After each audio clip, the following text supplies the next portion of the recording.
Hi everyone, my name is Bürki, and welcome back to the Bürki Breakdown. The guys had their 19th match of the season this past Wednesday against Orlando City SC at Energizer Park. The starting 11 for this match was Roman Bürki, Thomas Totland, Kyle Hebert, Timo Baumgartel, Jay Reed, Akil Watts, Cello, Celio Pompeu, Seti, Simon Becher, and Klaus. Orlando came into this match looking strong, and they had their first close chance in the 4th minute as they earned a corner kick, and Eduard Atuesta kicked the ball into play. Cesar Araujo got under it in the middle of the box and headed it toward goal, but it bounced right to Roman. Orlando began attacking again in the 7th minute as Ivan Angulo received a pass from a teammate just outside the box. Angulo then made a pass to Martin Ojeda, who then made a cross pass to Ramiro Enrique. Enrique took a right-footed shot and scored, putting Orlando on top 1-0. That was really hard to watch. It's hard enough to concede, but to concede that early, just frustrating. Then in the 9th minute, Orlando was on the attack again and capitalized on the chance they created. Cesar Araujo made a pass to Eduard Atuesta, who passed it to Marco Pasalic. Pasalic took off with the ball across the field, got to the penalty arc, took a left-footed shot, and put it in the bottom right corner of the goal, doubling Orlando's lead and making the score 2-0. I could not believe Orlando scored again within 2 minutes. Oh, that was so hard to watch. Orlando began attacking yet again in the 11th minute as Kyle Smith got on the ball on the left side of the box. Smith made a long cross pass to a teammate who was on the other side of the box, and that teammate tried to head it into the goal, but Roman caught it and immediately booted it away. Immediately after that, Seti got on the ball in Orlando's end and ran with it to just outside the penalty arc. He passed it to Celio Pompeu, who took a shot from inside the box, but it was saved by Orlando's goalkeeper, Pedro Galice. Then Orlando capitalized on yet another chance in the 22nd minute. City made a bad pass at their own penalty arc, and Orlando's Eduard Atuesta stole it and passed it to Ramiro Enrique. Enrique took a right-footed shot and put it in the back of the net, tripling Orlando's lead and making the score 3-0. At this point in the match, I'm in complete shock, and I cannot believe what I witnessed. This is not how I envisioned the match going at all. If you would have told me that Orlando would be up 3-0 before we hit 23 minutes, I would not have believed you. Then in the 36th minute, Orlando almost scored again as Ramiro Enrique received a nice long pass and tried to take a shot just inside the box. Roman came off his line and jumped right in front of Enrique and got just enough of a touch to keep Enrique from scoring another goal. I'm not going to lie, that was scary because Roman came way off his line and left the goal wide open, but I think he dealt with that situation very well. Orlando tried again in the 38th minute as Martin Ojeda made a cross pass inside the box to Ramiro Enrique, but Roman dove to his left and stopped him before he could shoot. A minute later, Orlando stole the ball from City and took off with it into City's end. They passed the ball around for a bit just outside the box to have time to find an opening, and then Marco Pasalic made a pass to Martin Ojeda. Ojeda took a right-footed shot, but Roman denied him by making the save with his knees. Things started looking better for City when they created their first good chance in the 40th minute, as Thomas Totland made a nice long pass to Simon Becher. Simon ran with it into the Orlando box, got around defenders, and took a left-footed shot and scored, making the score Orlando 3, City 1. Then Orlando created another chance in the 44th minute, as Ramiro Enrique made a long pass to Ivan Angulo. Angulo took off with the ball into open space in City's end, went one-on-one with Roman, but Roman shut him down with a leg save before he could get a good shot off. City got the ball back in their own box, but then they gave it right back to Orlando, and Martin Ojeda took a shot, but Roman got on the ball and scooped it up. Then in the 3rd minute of first half stoppage time, City created a chance and capitalized, as Cello made a pass to Thomas Totland, who was right of the Orlando box. Totland then made a cross pass to Klaus in the box, and Klaus kicked it hard with his right foot and drilled it into the back of the net, making the score Orlando 3, City 2. Then in the 5th and final minute of first half stoppage time, Orlando had a close chance as Dagger Thorhalsson made a pass to the middle of the box. Kyle Smith got ahead to it to try to head it toward goal, but didn't succeed. The ball bounced to Martin Ojeda, who took a left-footed shot, but Roman made the save by diving to his left and shutting him down.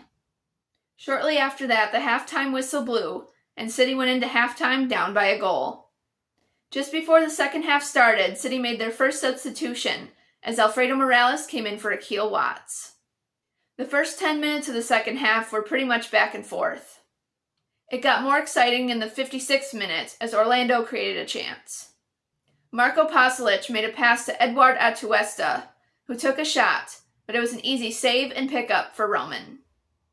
City had the ball briefly after that, but Orlando stole it back, and Ramiro Enrique ran with it and went one-on-one with Roman.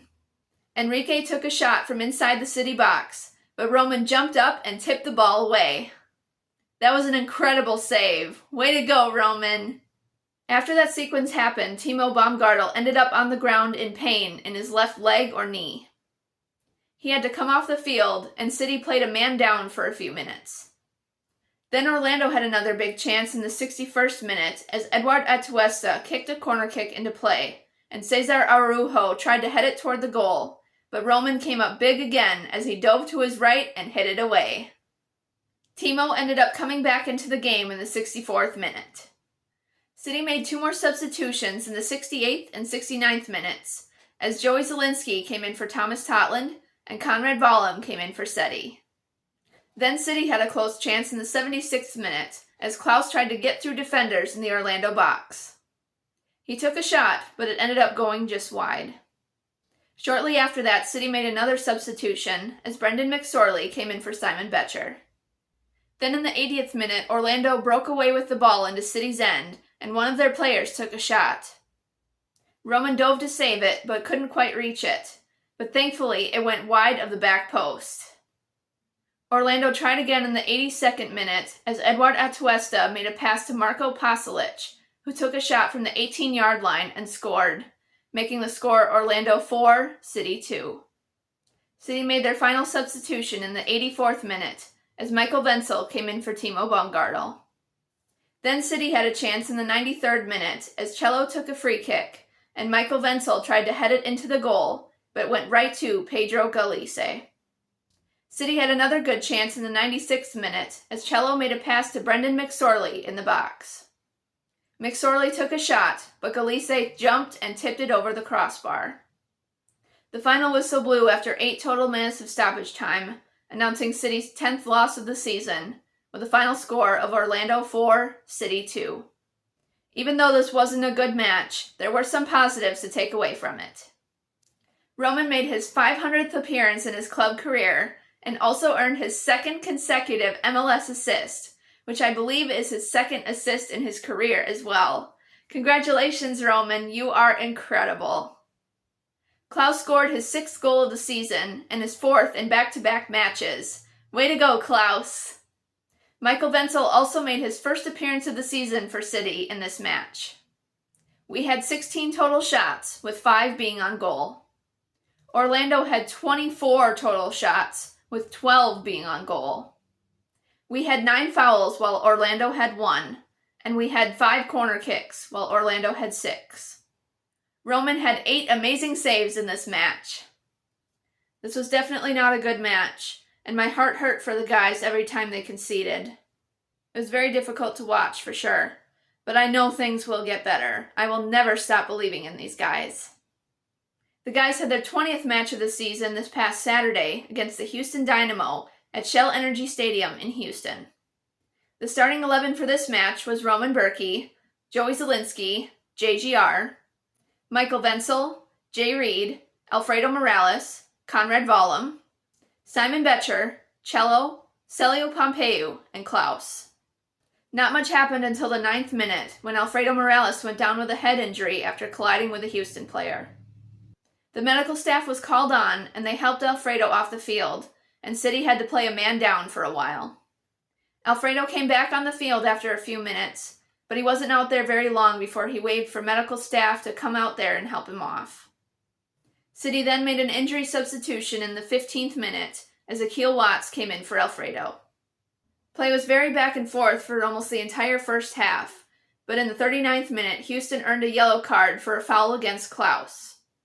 City earned a free kick from this just outside the box, and as the players were getting in position, Houston's Ezekiel Pons shoved Simon to the ground.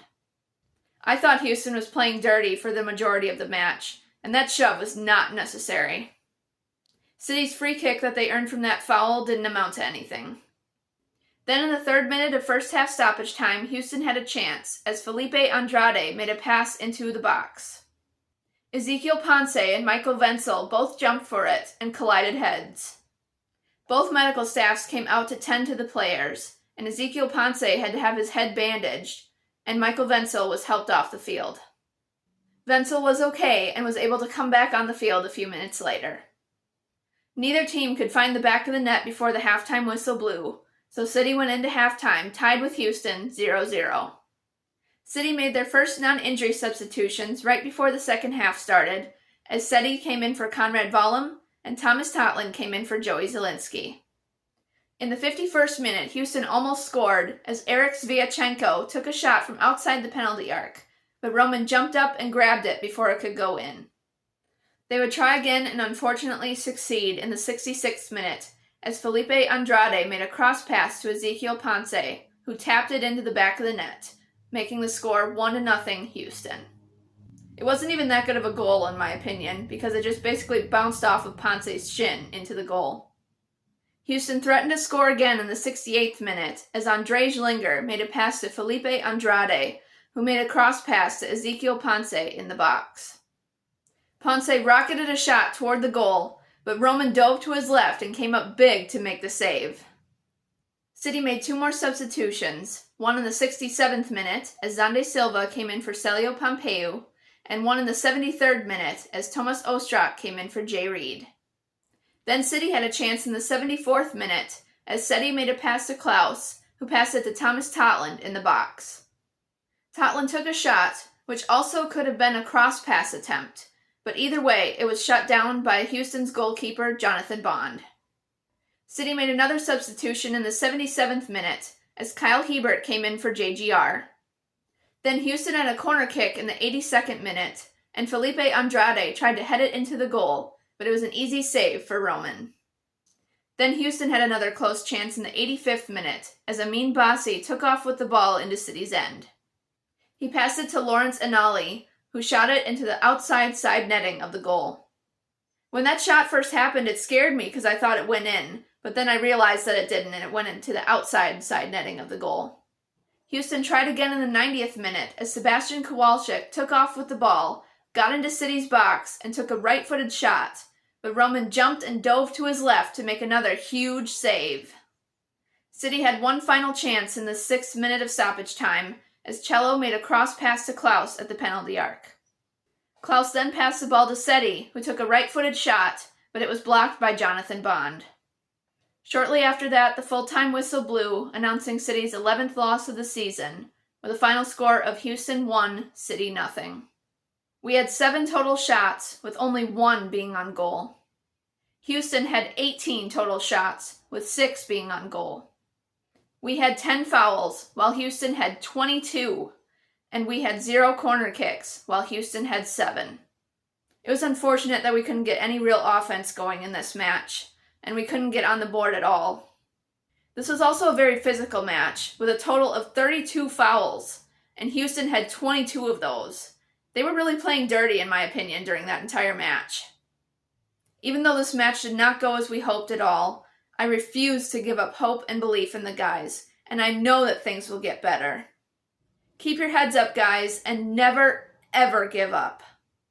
Henry Kessler celebrated his birthday on June 25th. Happy birthday, Kess. I hope you had a good day. City's next match will be on Saturday against Real Salt Lake at America First Field in Salt Lake City. Hopefully the guys will be able to be strong on both sides of the ball and get a much-needed win. The guys will have a normal week of training and will travel to Salt Lake City on Friday. Now let's talk about the weather conditions the guys will be experiencing this week. Today it will be sunny with a high of 87 degrees and winds out of the north-northwest at 10 to 15 miles per hour.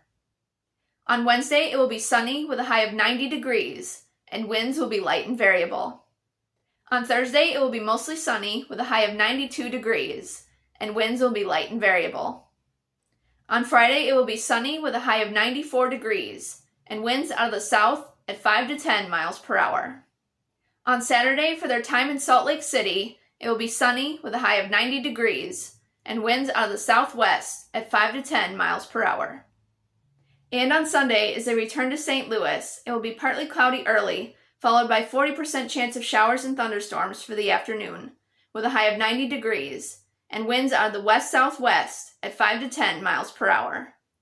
So the guys will be dealing with another very summer-like week with hot temperatures all week long. So hopefully they can make the most of it and continue working hard. Thank you so much for watching this episode of the Bürki Breakdown. If you haven't already, please subscribe and click on your post notifications so you don't miss out on any new videos. If you like this video, please give it a thumbs up and leave a comment down below with your thoughts on how City did during their match against Orlando and their match against Houston. Also, be sure to follow me on Instagram and Facebook at the Bürki Breakdown. I hope you all have a very safe and happy 4th of July, and I'll see you guys in the next one. Let's go, City!